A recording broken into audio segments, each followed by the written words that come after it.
In today's video, we're taking a look at the latest trade talk from around the league. Today, we're talking about teams like the Edmonton Oilers, the New York Rangers, Florida Panthers, Boston Bruins, and Anaheim Ducks. We have 3 players on NHL waivers today, another key injury to the Maple Leafs decor, as well as some other roster moves and some more milestones that went down last night as well. All that coming up next. So welcome back to another video here at Top Shelf Hockey. Before we jump into today's video, I just want to remind you again, the reverse retro jerseys to 2.01s released here this year for 2022 are now available as of a couple days ago through the Fanatics website. Of course, as you probably know as well, Fanatics is somebody who works with us here at Top Shelf Hockey. We are a partner of theirs, so obviously we have a affiliate link down in the pinned comment. Any purchases you make does help support the channel, and of course lots of great jerseys there, as well as all kinds of other NHL merchandise to pick from, so certainly consider going through us to make your purchase at Fanatics. It does help the channel. So jumping over into today's news, starting with the news from the waiver wire. We have 3 players on waivers, some interesting names, and I do wonder if we might see at least one claim out of these guys. First up, the Maple Leafs have placed forward Wayne Simmonds on waivers. This has happened a couple of times already this season. I would suspect that he probably won't be picked up. I know that there some concerns over Simmonds, just like last year and the year before with Jason Spezza as well, that if he get picked up, that he might not even bother reporting and might just pack it in. I think Simmonds definitely still has a desire to play, prefers to stay with the Leafs, of course. A couple times he's been demoted to the Marlies, but never actually went down and played. More of a paper transaction. He continued to practice with the Leafs. I think at some point they might consider a trade if they find an offer that they feel he would consider, but for right now, I think more than likely he clears again, hangs around the Leafs, and then we'll see. What the long-term future is questionable, but we'll see. He gets into the odd game, and I'm trying to find a role for him there. Goaltender Magnus Hellberg in the Seattle Kraken organization, once again on waivers. He's going to possibly be this year's version of Anton Forsberg or Eric Comrie or other goalies that we've seen in the last few years be the traveling goalie through the waiver wire. Hellberg, of course, was signed by the Kraken, was placed on waivers earlier this season, got picked up by the Ottawa Senators when they had a goalie injury that they were dealing with. He played the role of backup for the most part, got into one game, had a really good game, picked up the win. Unfortunately, once their goalies are both healthy, they kept him around for a little while as they wanted to consider maybe making a move, and trying to, didn't really lose him for nothing, but eventually they had no choice but to place him on waivers, and he ended up getting picked back up by Seattle. So again, this time, the Senators right now are healthy goaltending-wise, but other teams out there certainly have some issues and injuries that they're dealing with, so it wouldn't be surprising at all if he got picked up yet again. There's also Zach Sanford of the Nashville Predators on waivers. Of course, Sanford was started with the St. Louis Blues, where he spent the bulk of his young career so far. Also spent time in Ottawa and Winnipeg, and then signed in Nashville as a free agent. Hasn't quite worked out too well for him so far this year, which is why he finds himself on waivers. I'm not sure if he'd be picked up. I mean, some teams might see him as a decent depth forward who can play, bottom 6 minutes, maybe be a 13th forward or something to that nature. So wouldn't be shocking if he's picked up, but at the same time, wouldn't be overly shocking if he's not. But I think Hellberg would probably be the most likely, just given the fact of his position. Simmonds and Sanford will have to wait and see. But first day in a while that we've had some interesting names here on the NHL waiver wire. Now, key injury again to the Toronto Maple Leafs. They're now going to be without top defenseman Morgan Rielly for approximately 4 to 6 weeks. He has been placed on long-term injury reserve. They've recalled Victor Mete and defenseman Mac Hollowell. It looks like he's got a sprained MCL, somewhere around a grade 1 or grade 2 sprain, which can be a little bit longer sometimes than the timetable they've given. It just really depends on how it responds to treatment, and like I said, it also depends on the grade of the sprain. So right now, that's what they're estimating. Wouldn't be shocked if it ended up being a little bit longer, but either way, he's out long enough to be on long-term injury reserve. Of course, TJ Brody is still out as well. He's going to be out a little while longer, so that's certainly a big blow. A couple of their top defensemen not in the lineup. They certainly have a depleted decor right now. We had an overtime loss to the New York Islanders in their last game, which is certainly another case of the Islanders having one of their late game comebacks. They scored a game-tying goal fairly late into the third period, and in overtime, the Leafs didn't look great. Ended up icing the puck a couple times, couple giveaways, and eventually led to an Anthony Beauvillier overtime winner. So we'll see how that goes. Rielly in that game against the Islanders had a collision, a little bit of a freak accident with one of the Islanders players earlier in the third period, and did not return to the game. Now we know the full extent of that, and that's going to hurt the Leafs for some time. But thankfully, they're in a pretty good position in the standings right now. See how they make out in his absence. Now, on some other roster moves today, the Buffalo Sabres have demoted Riley Sheahan down to the minors. Of course, he cleared waivers here recently, but hadn't been officially demoted as of yet. But now they're getting defenseman Matthias Samuelsson coming back. So with him returning, they needed to clear a roster spot. So Sheahan's officially sent down. The Ottawa Senators have recalled defenseman Lassie Thompson and sent back Jacob Larson. Larson got into a few games with the Sens. Didn't look the greatest. He did have a few rough nights in Ottawa, so they're going to give Thompson a try. Of course, they're hoping Thomas Chabot will be able to return in the next game. He's recovering from a concussion, but he's been skating and making progress, and is expected to return on this road trip. Hopefully, with it being the next game in Vegas tomorrow. At the same time, Jacob Bernard-Docker recently went down. Of course, he was originally called up when they put Nikita Zaitsev on waivers, and now Bernard-Docker's out for about a month or so with a high ankle sprain. So certainly a bit of a depleted decor there in Ottawa, and we'll see how Lassie Thompson gets a look. I know his time in the AHL this year hasn't been quite as good as they were hoping, which is why Bernard-Docker got the first priority on the call-up, but we'll see how Thompson does here. He did look decent in a few opportunities he had last year. The Devils have also demoted a few players to get them some more playing time. Defenseman Kevin Ball and forward Alexander Holtz. Both players hadn't really played a whole lot recently. Of course, the Devils are on a major winning streak, a big heater right now, and of course, they don't want to mess with their lineup, understandably so. So these guys have been sitting out quite a bit, and they need to play. So they've made the decision to send them down to the American Hockey League. The Philadelphia Flyers provided some injury updates here today as well. Of course, their guys that are all out on longer-term basis are all still projecting to hit the returns that they were originally given when they were first announced, like Couturier and JVR. But now we know that Travis Konechny is going to be out for approximately 2 weeks with an upper body injury. Wade Allison's going to be out for about 3 weeks, and Cam Atkinson, no real definitive timeline. They're still listing him as week to week, but he's been out for a little while now, and it's not really exactly clear what kind of timelines or what exactly we're dealing with here. But certainly some big blows. We saw the Flyers have a really good start to the season, but their last 7 or 8 games, they've certainly come back down to earth, and the injuries are not helping matters, and they're slowly working their way down the standings. Now, we also saw a couple of very important and key milestones happen last night. In the Boston Bruins game, of course, they had Patrice Bergeron record point number 1,000. So that's quite a big milestone for many NHL players. Quite a feat. Patrice Bergeron, I have no doubts, will be a first ballot Hall of Famer the minute he's eligible, after he calls it a day and retires here. I'm not sure exactly when that's going to be. Could be after this season. We'll see. But Bergeron's had a heck of a career.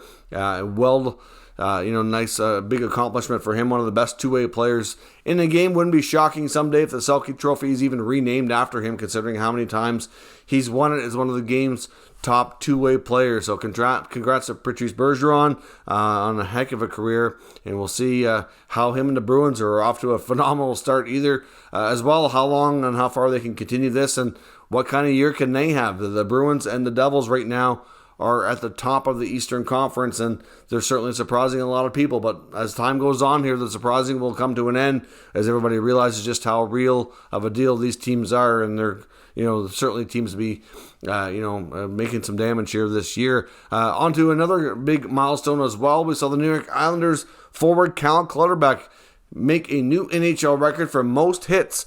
He now has the most hits of any player in NHL history with 3,000 633. One of his teammates, Matt Martin, is high up on that list as well. But Clutterbuck now holds the record. That's certainly not a record you hear being discussed or talked about a whole lot, but certainly something that Clutterbuck's been around quite a while and certainly has his fair share of hits every season, and they certainly add up over time. And Cale Makar, obviously one of the game's bright young defensemen, one of the top players in the game. Of course, last year in their playoff run to a Stanley Cup championship, we saw I wouldn't really call it a coming out party for Makar because I think a lot of people knew how good he was, but he certainly got a lot more recognition given the national stage and, obviously that they received given how far they went and won the Stanley Cup. But he is now the fastest defenseman ever to record 200 points in his career. Now, 200 points might not sound like a lot, but considering how young Makar is and how little time he's spent in the NHL,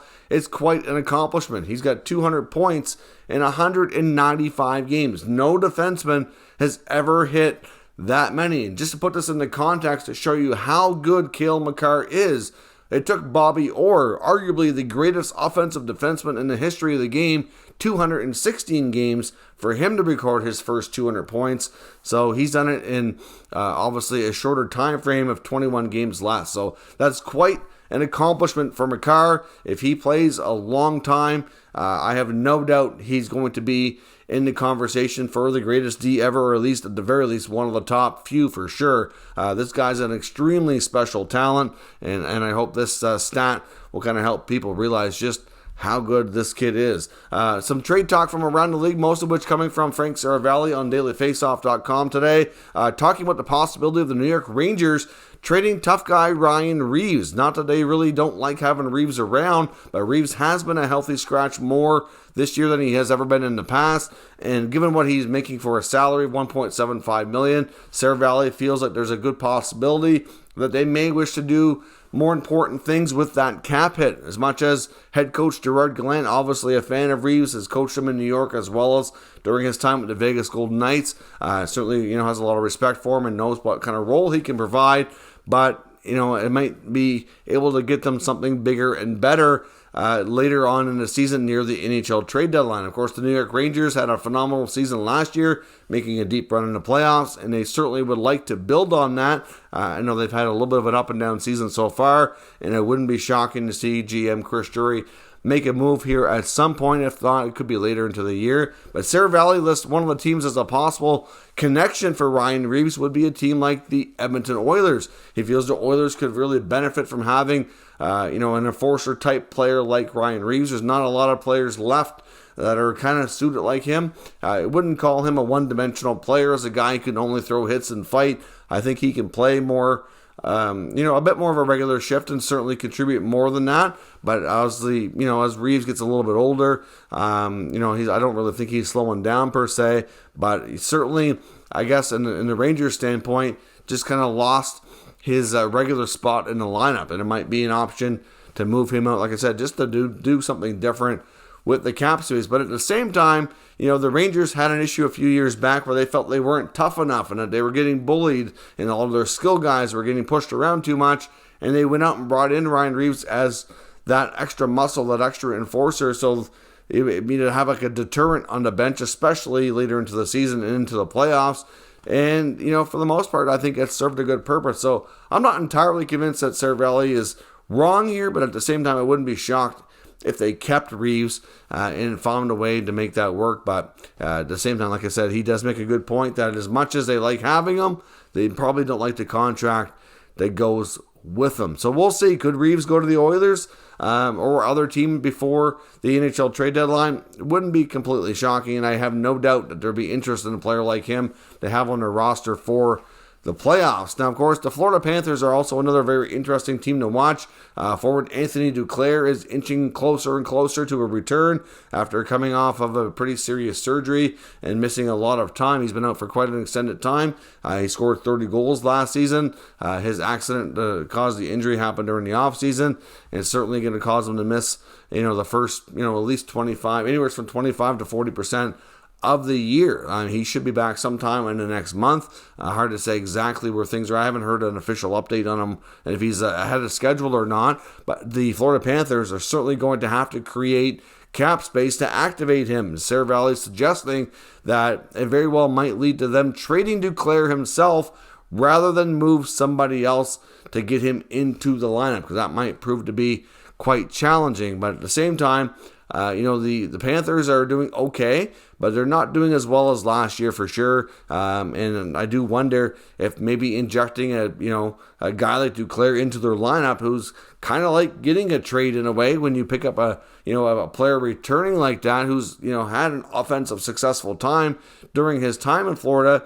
Do they really want to do that? But at the same time, the question remains, if they don't trade Duclair, they would have to trade somebody else in the forward group to move out enough money to activate him. But regardless of what the Panthers do, something has to give, and I do expect a move to come out of there in the near future. Now, the Boston Bruins are another team to watch here today as well. Of course, they're still actively shopping defenseman Mike Rielly. He's now been demoted down to the minors after getting some other players returning to their lineup, and he kind of ran out of having a roster spot there. So certainly the Bruins are having a phenomenal start to the season, and it seems unlikely that Rielly's going to be able to regain himself a role with that Bruins D-core later into the season unless they ran into significant injury problems, which I know they'd probably want to have a contingency plan for, but at the same time they could really benefit from having the extra cap space as well.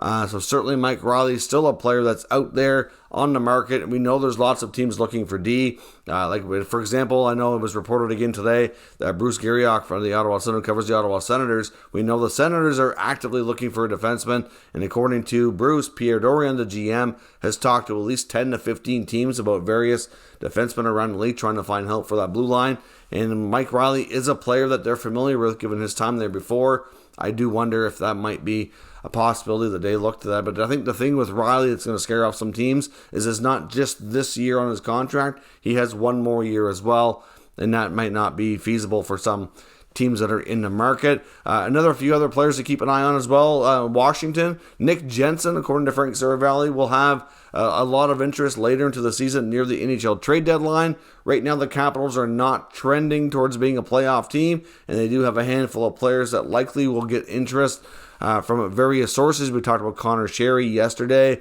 I wouldn't even completely rule out a guy like Dmitry Orlov as well.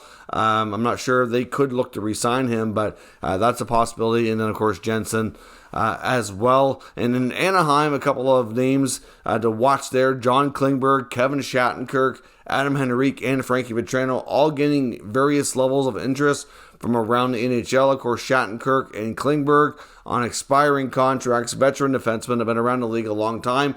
Both have a bit of an offensive upside to their game. Not the greatest defensively, depending on what teams need. If they want to add somebody to help their power play, or possibly just to have another offensive D play like in second, third pair minutes, they certainly will be options to look at. When it comes to Vetrano and Henrique, though, I'm not sure that that's going to be easy to do. They may have to retain some money, and certainly we're dealing with about bigger contract or more term in the case of Vetrano. He was just signed as a UFA. To be honest, I'm a little bit surprised his name is popping up this early in the rumor mill of his potential trade bait. I kind of thought they might want to hang on to Vetrano for longer, but of course we saw last year he got traded to the Rangers at the deadline and actually had a big impact and had a real solid run with them before becoming an unrestricted free agent. So it could be a case of teams maybe thinking about the playoffs when they were thinking of maybe acquiring his services, but I think it's a little bit less likely we see players with term move unless it's an old-fashioned hockey trade with a team looking not just for a rental but looking to service more of a longer-term need. I think it's possible Vetrano just might stay in Anaheim a little bit longer given how new that contract is. So that's all your news, rumors, and updates for today. Of course, let me know your thoughts, something down in the comments. If you're new to the channel, make sure you subscribe and stick around. We'll keep you up to date with the latest news, rumors, and analysis of all 32 NHL teams. Thank you for watching, and I'll catch you next time.